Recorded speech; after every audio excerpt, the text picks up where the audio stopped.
గత కొన్ని సంవత్సరాలుగా అసంపూర్తిగా పెండింగ్ లో ఉన్నటువంటి అనేక నిర్మాణాలకు సంబంధించి మెదక్ ఎంపీ ల్యాడ్స్ నుంచి 70 లక్షల రూపాయలని దుబ్బాక మున్సిపాలిటీలో ఆగిపోయినటువంటి పనులను పూర్తి చేయడానికి వివిధ కుల సంఘాలకి వివిధ రోడ్లకు సంబంధించి నిధులు ఇవ్వడానికని కొన్ని ప్రొసీడింగ్స్ తీసుకోవడం రావడం జరిగింది. ఆ సందర్భంగా మీడియా మిత్రులను కలిసి నేను మాట్లాడడానికి ఇక్కడికి రావడం జరిగింది. చాలా సంవత్సరాల నుంచి దుబ్బాక నియోజకవర్గం ఒక రకమైనటువంటి వివక్షకి ఒక రకమైనటువంటి పక్షపాతానికి గురవుతూ వచ్చింది. అన్ని ఉన్న అల్లున్నట్లో శని ఉన్నట్టు ఈ జిల్లా నుంచి గతంలో ముఖ్యమంత్రి ప్రాతినిధ్యం వహించిన, ఆర్థిక మంత్రి ప్రాతినిధ్యం వహించిన, ఆరోగ్య మంత్రి ప్రాతినిధ్యం వహించిన దుబ్బాక పట్ల అందరిది కూడా సవతి తల్లి ప్రేమనే. దుబ్బాక పట్ల ఎవరు కూడా ఏ రోజు కూడా సరైనటువంటి ప్రేమ అభిమానాన్ని చూపలేదు. అందుకని దుబ్బాక అభివృద్ధిలో ఈ జిల్లాలో ఉన్నటువంటి 3 నియోజకవర్గాల్లో వెనుకబడిపోవడానికి కారణం ఎవరంటే 10 సంవత్సరాలు ఈ రాష్ట్రాన్ని పాలించినటువంటి పాలకులు. 2 ఏళ్ళైంది కాంగ్రెస్ పార్టీ అధికారంలోకి వచ్చింది. వీళ్ళ ఆలోచన విధానంలోనే ఏమైనా మార్పు ఉంటుందేమో, అన్ని నియోజకవర్గాన్ని వీళ్ళన్నా ప్రాపర్ గా చూస్తారా అంటే ఇప్పుడు హుస్నాబాద్ నుంచి మంత్రి గారు ఉన్నారు కాబట్టి పైసలన్నీ హుస్నాబాద్కి పోయేటువంటి కార్యక్రమాన్ని మొదలుపెట్టింది. సో ఈ రకంగా అప్పటి టీఆర్ఎస్ అయినా ఇప్పటి కాంగ్రెస్ అయినా దుబ్బాక పట్ల చూపిస్తుంది సవతి తల్లి ప్రేమ తప్ప దుబ్బాక నియోజకవర్గాన్ని అభివృద్ధి చేయాలనేటువంటి ప్రేమ ఆలోచన ఈ ప్రాంతం నుంచి గెలిచినటువంటి గౌరవ ప్రజాప్రతినిధులకు లేకపోవడం అనేది బాధాకరం, దురదృష్టకరం. మేము ప్రతిపక్షంలో ఉన్నాం, మేమేం చేస్తాం, మా దగ్గర ఏముంటాయని మాట్లాడేది అంటే ప్రతిపక్షంలో ఉంటేనే కొట్లాడి పైసలు ఎక్కువ తెచ్చుకోవడానికి అవకాశం ఉంది. ప్రతిపక్షంలో ఉంటేనే గొంతు పెంచాలి, ప్రభుత్వం మీద కొట్లాడాలి, కావాల్సినటువంటి నిధులు తెచ్చుకోవడానికి ప్రతిపక్షమే రైట్ ప్లాట్ఫామ్. మరి మీరు అధికారంలో ఉన్నప్పుడు మేము ప్రతిపక్షంలో ఉన్నాం, మా మీద ఎన్ని కేసులు పెట్టారు మీరు? ఏ ఓపెనింగ్ వచ్చినా మీరే తండోపతండాలుగా పక్క నియోజకవర్గాలకి వెళ్ళి మనుషులు తెచ్చుకొని ఈ నియోజకవర్గానికి వెళ్ళి మనుషుల్ని తెచ్చుకొని శిలాపలకాలు వేసి ఇక్కడ కూడా కొట్లాడినటువంటి సంస్కృతి మీది. ప్రతి నిమిషం నేను దుబ్బాక నియోజకవర్గం అభివృద్ధి కావాలని దుబ్బాక ఎమ్మెల్యే ఉన్నప్పుడు ప్రతిసారి కష్టపడితే మీకు చేతగానటువంటి అనేక పనులని నేను ఆచరణలోకి తీసుకొస్తే మీరేం చేద్దరు? ఇదంతా ఎమ్మెల్యే గారికి పేరు వస్తుంది కాబట్టి ఎక్కడెక్కడ ఆపాలనేటువంటి కుట్రలకు తంత్రాలు చేసి నారాయణరావుపేట మండలం అయిన రోజు మా భూంపల్లి అక్బర్పేట మండలం కావాలని మీ నోరు మెసలలేదు. ఈ జిల్లాలో చాలా కొత్త మండలాలు అయినాయి. ఈ జిల్లా మీ అధికారంలో ఉన్నప్పుడు, ముఖ్యమంత్రి గారు ఉన్నప్పుడు, ఆర్థిక మంత్రి ఉన్నప్పుడు ఈ జిల్లాలో నూతన మండలాలు చాలా ఏర్పాటైనాయి. కానీ భూపల్లి అక్బర్పేట అనే మండలం ఏర్పాటు కాలేదు. చివరికి మల్లన్న సాగర్ ప్రారంభోత్సవానికి వచ్చినప్పుడు నేను అప్పటి ముఖ్యమంత్రిని కన్విన్స్ చేసి మండలం తీసుకుంటే పైన మేము భోజనం చేస్తుంటే కింద ప్రెస్ మీట్ పెట్టిన సంస్కృతి మీది. అప్పటికప్పుడు ఉత్తరాలు రాసి మా ఉత్తరం రాస్తే వచ్చింది, మా ఉత్తరం రాస్తే వచ్చింది భూపల్లి అక్బర్పేట అని చెప్పుకున్నటువంటి నీచ సంస్కృతి మీద మీకు అధికారం మీద అవగాహన లేదు, భవిష్యత్తు మీద అవగాహన లేదు. 10 ఏళ్ల మీ పాలనలో దుబ్బాకకి ఇన్ని ఇబ్బందులు, ఇన్ని అవస్థలు వచ్చేటిగా. ఎక్కడ చూసినా దుబ్బాక ప్రజలు, దుబ్బాక నియోజకవర్గ ఓటర్లు కోరుకుంటుంది ఏంటంటే ఓ డిగ్రీ కాలేజ్ కావాలి, మన దుబ్బాక డెవలప్ కావాలి, సాయంత్రం అయితే ఓ డాక్టర్ ఉంటలేడు, సాయంత్రం అయితే ఒకరు ఉంటలేరు, ఓ మంచి స్కూల్ లేదు. ఇది దుబ్బాక ప్రజల యొక్క కోపం, ఆవేదన, ఆవేశం. దీనికి అంతటికీ కారణం ఎవరనేది నేను వ్యక్తుల పేరు తీసుకొని నా నోరు నేను మలినం చేసుకోదలుచుకోలేదు. కానీ దుబ్బాక వెనుకబాటు కారణం ఎవరనేది 10 ఏళ్లలో దుబ్బాక ఎందుకు వెనుకబడ్డది అనేది దుబ్బాక ఓటర్ మహాశైలు ఒకసారి ఆలోచించాను. నేను సవినయంగా మా దుబ్బాక మున్సిపాలిటీకి ఎన్నికలు వస్తున్నాయి కాబట్టి మా మున్సిపల్ ఓటర్లకు చేసేటువంటి అప్పీల్ ఒకటి 10 ఏళ్లలో వాళ్ళే ఎమ్మెల్యేలు, వాళ్ళే ఎంపీటీసీలు, వాళ్ళే జెడ్పీటీసీలు, వాళ్ళే మున్సిపల్ చైర్మన్లు, వాళ్ళే కౌన్సిలర్లు, అన్ని వాళ్ళే. మధ్యలో 3 సంవత్సరాలు మీ ప్రేమ అభిమానాలతో నేను ఎమ్మెల్యేగా గెలిపిస్తే ఏం కొట్లాడినో, ఎట్లా కొట్లాడినో మా దుబ్బాక నియోజకవర్గ ప్రజలందరికీ కూడా తెలుసు. అందుకనే దుబ్బాక మున్సిపాలిటీ ఎప్పుడు కూడా రఘునందన్ గారు నన్ను భారతీయ జనతా పార్టీగా నేను పోటీ చేస్తున్న ప్రతి సందర్భంలో కూడా లీడ్ ఇస్తూ మెజార్టీ ఇస్తూ వచ్చింది. ఈసారి నేను మా మున్సిపల్ ఓటర్ మహాశయులందరికీ కూడా సవినయంగా 2 చేతులు జోడించేసేటువంటి అప్పీల్ ఏంటంటే 10 ఏళ్ల టీఆర్ఎస్ పాలన చూసిండ్రు, 2 సంవత్సరాల కాంగ్రెస్ పాలన చూసిండ్రు. ఏమన్నా మారిందా దుబ్బాక అనేది ఒకసారి దయచేసి ఆలోచించు. ప్రత్యేకంగా ఒక నిధి దుబ్బాకకు వచ్చిందా ఒకసారి ఆలోచించు. నేను ఎమ్మెల్యేగా కొట్లాడి పూర్తి చేసిన ఐటీఐ గానే ఆగిపోయింది. ఇంకో 5 లక్షలు ఇస్తే ఐటీఐ 2 సంవత్సరాల క్రితం ఓపెన్ కావాలి. బొంబాయిలు, దుబాయ్లు, బొగ్గుబాయిలు పోతే ఐటీఐ కంప్లీట్ చేసిన వాళ్ళు ఉంటే 4 పైసలు ఎక్కువ వస్తాయని, జీతం మంచిగా వస్తుంది అనుకుంటే పక్కన టాటా కంపెనీ వాళ్ళు ఇచ్చినటువంటి దుకాణం ఓపెన్ చేయొచ్చింది. కానీ ప్రభుత్వం కట్టించాల్సినటువంటి ఐటీఐని ఇంకొక 5 లక్షలు పెట్టి కనీసం 4 సార్లు దాని దగ్గరికి పోయి నిలబడి కాంట్రాక్టర్ నుంచి బెదిరించడానికి మన స్థానిక నాయకత్వానికి సమయం లేకపోవడం అనేది బాధాకరమైనటువంటి విషయం. నన్నేం చేయమంటారు? నేను ప్రతిపక్షంలో ఉన్నా, నా దగ్గర రూపాయి లేదు, నేనేం అభివృద్ధి చేయలేను, మీ ఇష్టం ఉంటే రాత్రి కష్టం ఉంటే పోనని ఏకాఏకిన గౌరవ శాసనసభ్యులే మాట్లాడుతుంటే ఇక మరి రేపు కార్పొరేటర్లు గెలిపిస్తే ఏ మార్పు వస్తుంది దుబాకులు అనేది ఒకసారి ఆలోచించండి. నేను ఇస్తా లెటర్లు, అప్పుడు ముఖ్యమంత్రి గారికి ఇచ్చిన లెటర్లు, ముఖ్యమంత్రి గారు మన పట్ల పాజిటివ్ గా స్పందిస్తే మీరు ఆపిన రోడ్లు, చాలా విషయాలు ఉన్నాయి అక్కడ. ప్రతిదీ నేను ఆ రోజు కొట్లాడినాను. అబ్షీపూర్ అంబేద్కర్ దగ్గర నుంచి దుబ్బాక అంబేద్కర్ దాకా 4 లైన్ రోడ్ కావాలని చాలా సార్లు కొట్లాడినాను. 38 కోట్లతోటి ప్రపోజల్స్ రెడీ అయినాయి. R&B మినిస్టర్ ఇచ్చిన, ముఖ్యమంత్రి గారు టేబుల్ మీదకి పోయింది, అంతా అయిపోతుంది అన్నప్పుడు ఇవన్నీ చేసి మళ్ళీ రఘునందనే మళ్ళా గెలుస్తాడు కాబట్టి చేయొద్దు అన్నారు. నేను ఎక్కడ కుట్రలు కుతంత్రాలు అనలేదు. నన్ను గెలిపించిన 3 సంవత్సరాలు నేను నా దుబ్బాక బాగుండాలి, నేను దుబ్బాక ఎమ్మెల్యేనే కొట్లాడినా. దుబ్బాక నీ చరిత్రలో 4 రోజుల పాటు గుర్తుంచుకునేలాగా దుబ్బాక ప్రజల కోసం కొట్లాడినాం. 100 బెడెడ్ హాస్పిటల్ పూర్తి చేసినాం, కొట్లాడి పూర్తి చేసినాం. రోడ్ వేస్తామంటే కోర్టుకు పోయి స్టే తెప్పించారు అప్పుడు అధికారంలో ఉన్న పార్టీ వాళ్ళు. స్టే వెకెట్ చేపించి ల్యాండ్ లార్డ్స్ ని బతిలాడి బామాలి దండం పెట్టి రోడ్డు పూర్తి చేసినాం. సీసీ రోడ్ వేయించినాం, సెంట్రల్ లైటింగ్ పెట్టించినాం, కాంపౌండ్ వాల్ పెట్టించినాం. దవాఖానకి ఎన్ని పైసలు ఖర్చు పెట్టినో మళ్ళీ అన్ని పైసలు ఖర్చు పెట్టి ఆ దవాఖానం తీసుకొచ్చి ఇలా దుబ్బాక లాంటి వెనుకబడిన ప్రాంతంలో ప్రజలకు ఇబ్బంది కాకుండా కాపాడుతూ వస్తాం. ఓ డాక్టర్ ఉంటే డాక్టర్ ట్రాన్స్ఫర్ చేస్తే కూడా కనీసం ఎవరు పట్టించుకోలేదు. ఆయన లేకపోతే దవాఖాన ఇబ్బంది అయితే పరిస్థితి అంటే మళ్ళీ నేనే పోయి ఇప్పుడు ఆర్థిక మంత్రి దగ్గర కూర్చొని డిప్యుటేషన్ మీద తీసుకొచ్చిన. This is my concern towards Dubbaka. నేను మెదక్ ఎంపీ గెలిచినా, నన్ను మీరు అందరు కలిసి ఢిల్లీకి పంపించిన దుబ్బాక బాగుండాలి, దుబ్బాక అభివృద్ధి జరగాలని అనుక్షణం కోరుకుంటున్నటువంటి వ్యక్తి నేను. సిఆర్ఎఫ్ కింద, సెంట్రల్ రోడ్ ఫండ్ కింద దుబ్బాక నుంచి ముస్తాబాద్ దాకా రోడ్డు తీసుకొస్తే కేసీఆర్ స్కూల్ కాడికే పని ఆపేసి ఆ తర్వాత ముందుకు పోయి కాలనీలో ప్రజలను ఒప్పించి రోడ్డు వెడల్పు చేయించి రోడ్డు వేయడం చేత కాలేదు మీకు 2 ఏళ్లలో. పైసలు ఢిల్లీ పంపిస్తే కూడా మీరు పనిచేయడానికి మీకు మనసు ఒప్పుతలేదు. అందేవాళ్ళు రోడ్డు కావాలని ధర్నాలు చేసిరు, సోషల్ మీడియాలో గోలగోల చేసిరు. మిరుదొడ్డి మండలి అందేలా నేనున్నప్పుడు మంజూరు చేసిపోతే ఏళ్ళ దాకా లేవు.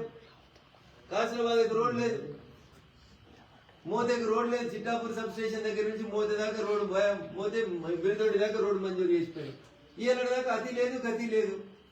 ప్రతిపక్షంలో ఉంటే ఎమ్మెల్యేలకు పైసలు రావంటే మరి 3 ఏళ్ళు మేమెట్లా కొట్లాడు. అన్ని దవాఖాన మీరే కట్టమంటారు, బస్ స్టాండ్ మీరే కట్టమంటారు. డబుల్ బెడ్రూమ్ లో కలిపి అడుగురు ఎవరు ఇప్పించారు డబుల్ బెడ్రూమ్ అని. కట్టి మీరు వదిలేస్తే కొట్లాడి మేము ఇప్పించినాం నిలబడి. రఘునందన్ రావు చెప్తే మీరు గృహప్రవేశం చేసిన కాబట్టి మీకు మంచినీళ్ళు ఏమని మంచినీళ్ళు కట్టి చేసిన దుర్మార్గం చరిత్ర అప్పుడున్నటువంటి మున్సిపాలిటీలు పాలించినటువంటి నాయకులది. పారి అది పోయి రచబండ పెడదాం, పారి 2 BHK కడుకో అడుగుదాం, పారి ఎవరు చెప్తే వచ్చినాయో. డ్రా తీపించింది నేను, కొట్లాడింది నేను. స్వర్గీయ రామలింగారెడ్డి ఉన్నప్పుడు కలితే వాటిని పంచే దిక్కు లేకుండా పోయింది టీఆర్ఎస్ పార్టీలో. ముళ్ళుగడ్డ పట్టుకొని అంకుశాలు కొట్టినట్టు పొడిచి దుబ్బాక కోసం కొట్లాడడం చేసినాం. సాధ్యమైనంత వరకు సెంట్రల్ రోడ్ ఫండ్కి వెళ్ళి కూడా డబ్బులు తెచ్చి చంద్రశేఖరరావు గారు ఎమ్మెల్యే ఉన్నప్పుడు 1985లో చెప్పిండు. అప్పుడు ఈ గిల్లాపూర్ అంతా సిద్దిపేట అసెంబ్లీ నియోజకవర్గానికి కిందికి వస్తుంటాడు. దుబ్బాకి వెళ్ళి ముస్తాబాద్ దాకా 15 కిలోమీటర్లు డబుల్ రోడ్ చేసేందుకు మనసొప్పలే మీ 10 సంవత్సరాల పాలనలో. నేను ఎమ్మెల్యే ఉండి మోడీ గారిని ఒప్పించి సెంట్రల్ రోడ్ ఫండ్ కింద పైసలు తెప్పించి దుబ్బాకి ముస్తాబాద్ దాకా డబుల్ రోడ్ వేసినాం. దౌలతాబాద్ నుంచి చేగుంట దాకా డబుల్ రోడ్ వేసేందుకు 30 కోట్లు. 2 జిల్లాలను కలుపుతుంది. దౌలతాబాద్ సిద్దిపేట జిల్లా కింద వస్తుంది, చేగుంట మెదక్ జిల్లా కింద వస్తుంది. 2 జిల్లాలను కలుపుతందుకు రోడ్లు తీసుకొచ్చినాం.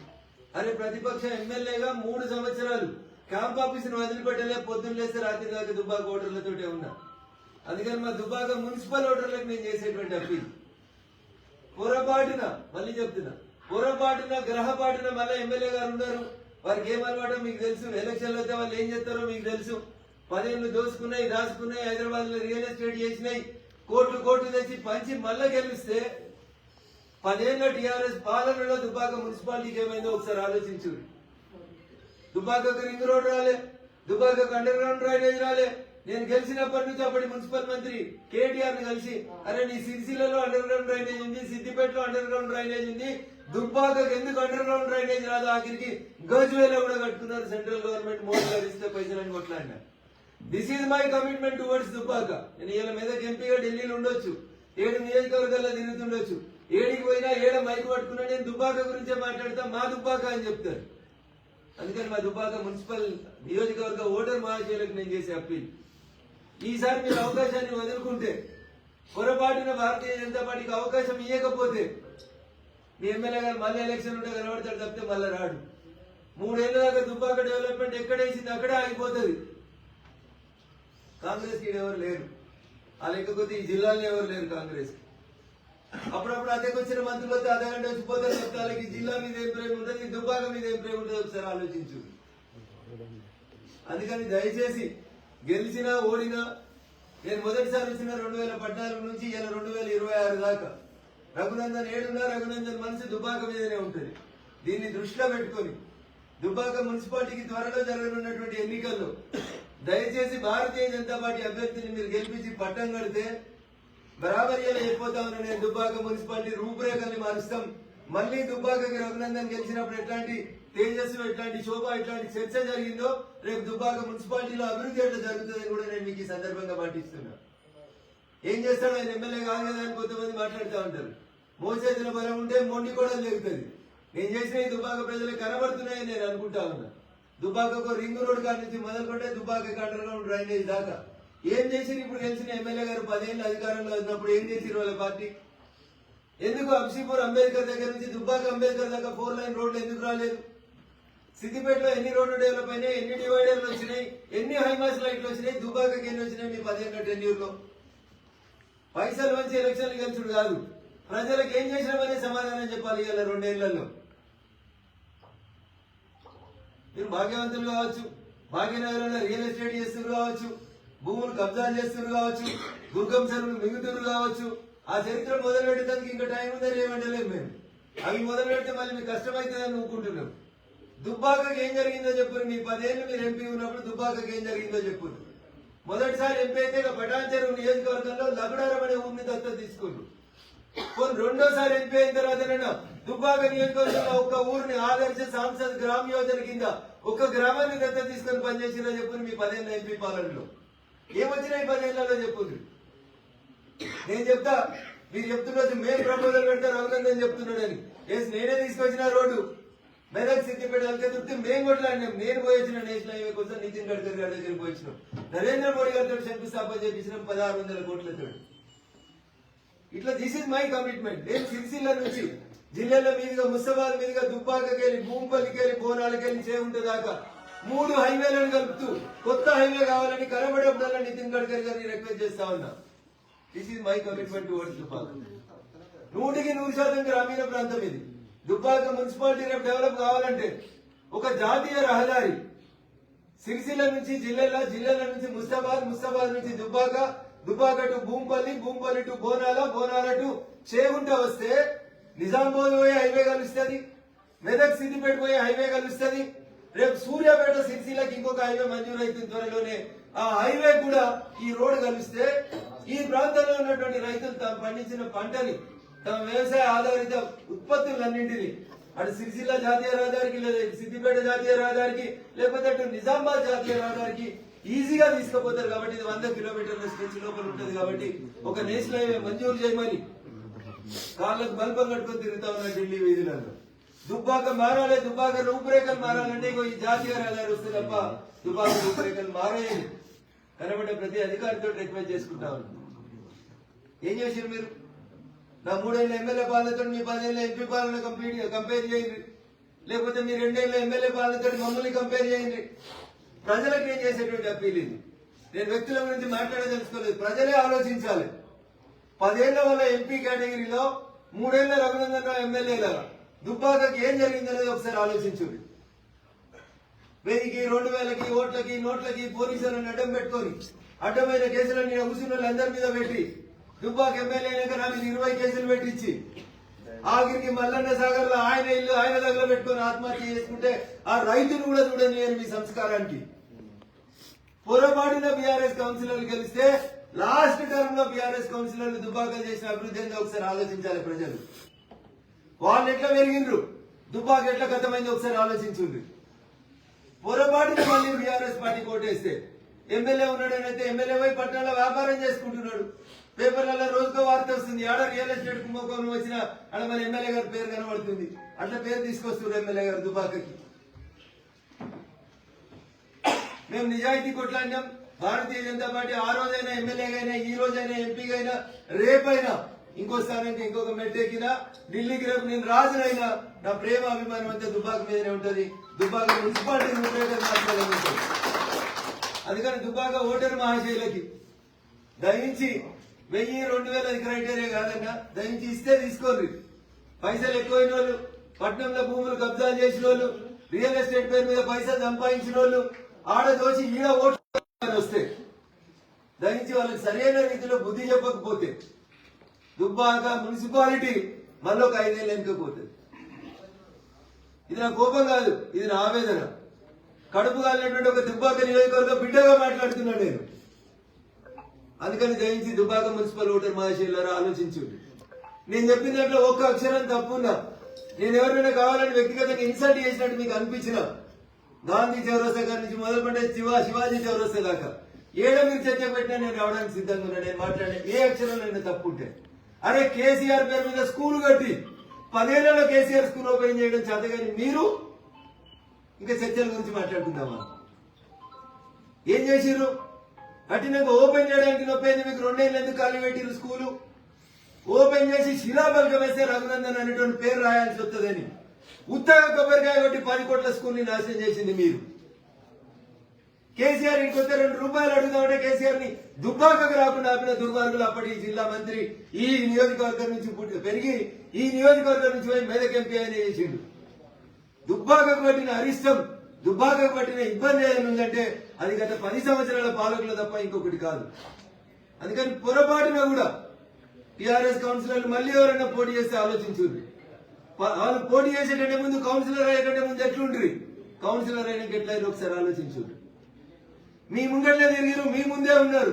5 ఏళ్ల వాళ్ళ ప్రవర్తన ఏందో ఒకసారి ఆలోచించుకోరు. నేను ఎమ్మెల్యే గెలిచినాక ఇక్కడ కూర్చున్న మా నాయకులందరి మీద కేసులు పెట్టినా మేము ఎన్నడూ మర్యాద తప్పలేదు, మాట తప్పలేదు. పొద్దున్న లేసే దుబ్బాక క్యాంప్ ఆఫీస్నే ఇల్లు అనుకొని బతికినాం తప్ప మేము బయటికి తిరగలేదు. మీలాగా రియల్ ఎస్టేట్ చేసుకోలేదు. పబ్బులు క్లబ్లు కావాలని అడగలేదు. ఎవరన్నైతే ఒక మండలం చేయమని అడిగినాం, ఎవరన్నైతే రోడ్ ఇవ్వమని అడిగినాం, ఎవరన్నైతే ఒక స్కూల్ ఇవ్వమని అడిగినాం తప్ప మేము వేరేదేం అడగలేదు. This is our my commitment towards Dubbaka.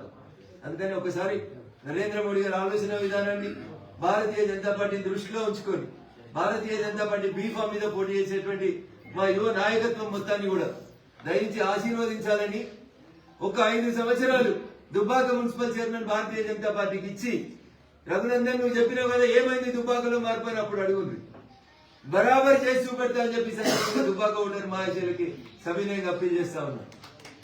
రోజు వచ్చిన దుబ్బాకలో పనిచేయలేకపోతే అప్పట్లాగా ఇప్పుడు ఎంపీ అయినడానికి 7 నియోజకవర్గాలు ఉన్నాయి, ఆయన ఏడొస్తాడని చెప్పారని అంటుండొచ్చు. But my commitment towards Dubbaka, దీన్ని ఎవరు ఛాలెంజ్ చేయలేరు, క్వశ్చన్ చేయలేరు, నాతో ఎవరు పోటీ పడి పని చేయలేరని దుబ్బాక కోసం నేను నిజంగా చెప్పగలుగుతాను. నాకు ఇది దుబ్బాక నియోజకవర్గ ఓటర్ల మీద ఉన్న ప్రేమ. నా రాజకీయ జీవితాన్ని మలుపు తిప్పి ప్రపంచ చిత్రపటంలో దుబ్బాక గురించి చరిత్ర సృష్టించేలాగా ఓట్లేసినటువంటి మీకు నేను జీవితకాలంలో ఏం చేసినా నా రుణం తీసుకోను. కాబట్టి ఇది నా గుండెల్లో అందుకని దయించి ఓటర్ మహాశయులారా, నేను ఇన్నిసార్లు మీకు అప్పీల్ చేస్తా ఉన్నా, దయచేసి చిన్న చిన్న ఆలోచనలకు పోకుండా. ఢిల్లీలో మేమే ఉన్నాం, నేను చెప్తా ఉన్నా కదా, దుబ్బాక నుంచి ముస్తాబాద్ దాకా డబుల్ రోడ్. చంద్రశేఖరరావు గారు పోయినరు, ముత్యంరెడ్డి గారు పోయినరు, హరీష్ రావు గారు పోయినరు, వీళ్ళు 3 మంత్రులుగా చేసిరు. దుబ్బాకకెళ్ళి ముస్తాబాద్ దాకా 15 కిలోమీటర్లు డబుల్ రోడ్ వేయలేదు వీళ్ళు. ఇది వీళ్ళకి దుబ్బాక మీద ఉన్నటువంటి చిత్తశుద్ధి. 3 ఏళ్లలో నేను తీసుకొచ్చిన ఢిల్లీకి పోయి సెంట్రల్ రోడ్ ఫండ్ చెల్లాపూర్ లో హరీష్ రావు గారు శంకుస్థాపన చేసిపోయాడు, శిలాఫలకం వేసిపోయాడు. ఒకసారి పోయి చూడండి, దాని మీద పైసలు ఏమైనా కనబడతాయి. మేము కొట్లాడినాం, మేము చేసినాం. ఎమ్మెల్యేగా మీరు సహకరించకుండా నాకు చాతరైన కాడికి కొట్లాడి తీసుకొచ్చిన ఆ రోజు. ఈ రోజు ఎంపీ అయితే కూడా అట్లే కొట్లాడుతా ఉన్నాడు. రేపు దుబ్బాకకు ఒక జాతీయ రహదారి వస్తే దుబ్బాక రూపురేఖలు ఎట్లా మారితే ఒకసారి ఆలోచించాలి దుబ్బాక మున్సిపల్ ఓటర్ మహాశయులు. అందుకని దయచేసి నా బాధ, నా ఆవేదన, నా ఆక్రోశం, నా ఆక్రందన అంతా